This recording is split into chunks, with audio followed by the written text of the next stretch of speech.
Kitchen मध्ये नमस्ते. मी बनवते आज कैरी मधली मिरची. इथे 250 ग्राम मिरच्या घेतलेल्या आहेत, स्वच्छ धुवायच्या आणि त्यांना कट करून घेतलेल्या आहेत. आणि इथे आहे ना भरपूर अशी लसूण घ्यायची. इथे कच्ची कैरी घेतलेली आहे मिक्सरच्या भांड्यामध्ये. इथे तुमच्याकडे धने असले तर अख्खे धने घ्यायचं 1 चमचा. भरपूर अशी कोथिंबीर घ्यायची आणि हे मिक्सरला छान असं आहे ना एकदम बारीक मसाला वाटत असं वाटून घ्यायचं. इथे पहा कैरीची छान अशी वाटून घेतलेलं आहे. इथे गॅसवर तवा ठेवलेला आहे. तव्यामध्ये 1 चमचा तेल टाकलेलं आहे. तेल गरम झालं का इथे लसूण टाकायची. लसूण टाकल्यानंतर आहे ना इथे हिरव्या मिरच्या टाकायच्या. मिरच्या पहिल्यांदा स्वच्छ धुवून घ्यायच्या.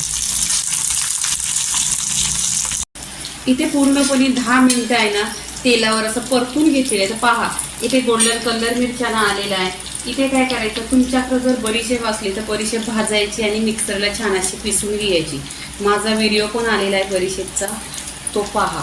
1 चमचा पूर्णपणे टाकलेले आहे. इथे चवीनुसार मीठ टाकायचा, कारण आपण ते मिक्सरला कैरी वाटून घेतलेली त्याच्यामध्ये मीठ नव्हतं टाकलेला, धना टाकलेला. चवीनुसार मीठ टाकायचं. आता इथे पूर्णपणे ना मिरच्या परतून घ्यायच्या तव्यावर.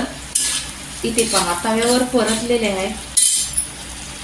आता जे आपण हे मिक्सरवर वाटून घेतलेली कच्ची कैरी आणि आखे धने ते याच्यामध्ये आहे ना मिक्स करायचा. तिखट आंबट खूप टेस्ट छान येतो. आणि अशी साईड डिश म्हणून